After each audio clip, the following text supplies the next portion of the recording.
The angle subtended by an arc at the center is double the angle subtended by it at any point on the remaining part of the circle. तो यहां पे P Q को मैंने एक straight line लिया है, ठीक है, और ये मैं बनाने वाला हूं पी क्यू। आप लोग ध्यान से देखना, दिस इज, ठीक है, ये, ठीक है। अब देखो यहां पे, अब नेमिंग करूंगा मैं। नेमिंग यहां पे ध्यान से देखना, this is angle 1, this is angle 2, this is angle 3 and this is angle 4 and this is angle, बोलते जाओ, this is angle, this is angle and this is, ठीक है। अब देखो, अब हम देखेंगे यहां पे एक ट्रायंगल पीओबी में, इन ट्रायंगल पीओबी, अब यहां पे angle 1 equal to, angle 1 equal to मैं लिख सकता हूं एंगल 3 प्लस एंगल 4, लिख सकता हूं कि नहीं? Exterior angle property, exterior angles property, ठीक है। एक्सटीरियर एंगल प्रॉपर्टी से 1 इक्वल हो जाएगा सम ऑफ टू अपोजिट एंगल्स के, तो 3 और 4, समझ में आया? अब इसे मैंने ले लिया इक्वेशन फर्स्ट, ध्यान से देखना। अब आगे, आगे देखो, नाउ इन ट्रायंगल पीओए,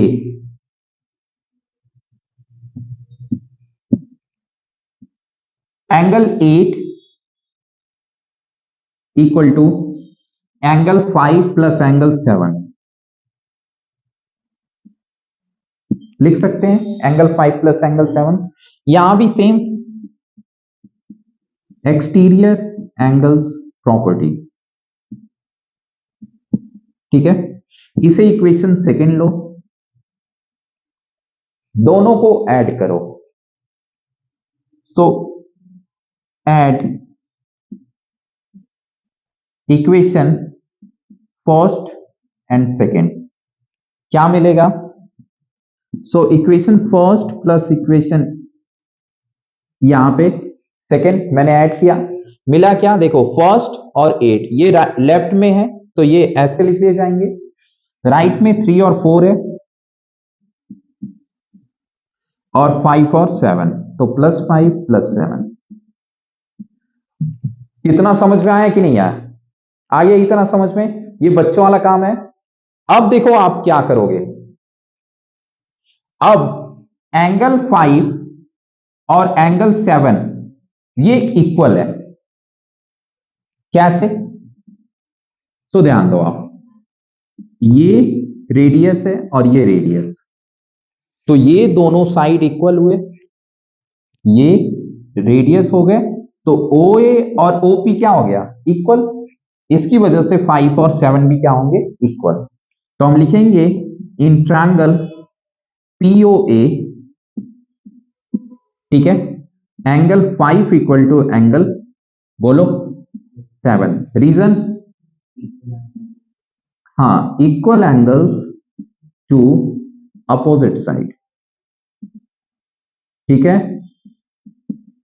समझ में आ रहा है? सिमिलरली इस ट्रायंगल में भी हम आएंगे POB में, इन ट्रायंगल POB और एंगल 4 इक्वल टू एंगल 3, क्या लिखोगे? Same reason, equal angles to opposite side. अब देखो फर्स्ट और सेकेंड तो हमने ले लिया था, अब इसे, ये जो मैंने लिखा हुआ है इसे मैं लूंगा थर्ड इक्वेशन, इस पूरे को, और इसको मैं लूंगा फोर्थ और इसको मैं लूंगा फिफ्थ, समझ में आ रहा है? अब देखो थर्ड में मैं फोर्थ और फिफ्थ पुट कर दूंगा। ठीक है, तो मैं क्या करूंगा, मैं 4 की जगह लिखूंगा 3, क्या लिखूंगा 3, और 5 की जगह क्या लिखूंगा 7, क्या लिखूंगा 7। यहां पे 7 ऑलरेडी है, यहां पे 3 ऑलरेडी है, ध्यान देना। और ये एंगल 1 प्लस एंगल 8, ये हो गया। तो ये चीज आपको लिखनी पड़ेगी यहां पे। तो ये से ये आया, ये क्या लिखना है यहां पे, तो आप लिखोगे पुट क्या चीज, फोर्थ एंड फिफ्थ, किसमें, इन थर्ड। समझ में आया ना, यही किया ना मैंने, यही किया ना। अब देखो 3 कितनी बार आ गया, दिखाई दे रहा है ना, 3 कितनी बार आ गया, 2 बार। 7 कितनी बार आ गया, 2 बार। तो 2 कॉमन ले लूंगा मैं, angle 1 angle 8 should be equal to the twice of angle, क्या है यहां पे 3 और 7। ये समझ में आया, इतना समझ में आया। अब 1 और 8 को क्या लिख सकते हैं, 1 और 8 को ए ओ बी लिख सकते हैं कि नहीं, ये पूरा ए ओ बी, ठीक है। और 3 और 7 को क्या लिख सकते हैं, ए पी बी, क्या लिख सकते हैं ए पी बी। यही चीज हमें प्रूव करनी थी, तो ये हैंस प्रूव होगी।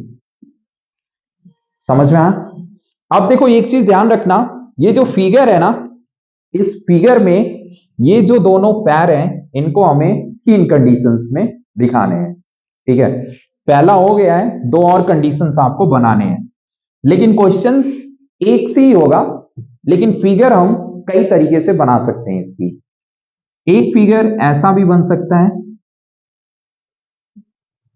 इन पैरों को ऐसे फ्लैट अगर कर दें समथिंग, ठीक है। और ये हो गया अपना इधर को एंगल, ठीक है। तो ये हो गया ए, ये हो गया बी, और ये ओ, ये पी, ऐसे भी बन सकता है। और यहां पे आप ऐसे लाइन बना देना क्यू, ठीक है, समझ में आया। या फिर हम इसको और भी एक तरीके से बना सकते हैं, ठीक है, इसको और उधर मोड़ दें, ऐसे भी मोड़ सकते हैं, है ना, कर सकते हैं। और ये ऐसे, ये ए, ये बी, ये ओ, और ये पी, एंड फिर अगेन ऐसे क्यू आप बना सकते हो। समझ में आया। तो फिगर्स किसी भी तरीके से बने, थ्योरम्स हर जगह सेम अप्लाई होगा, ठीक है, ये दिखाना रहता है। So that's why we should provide all the information।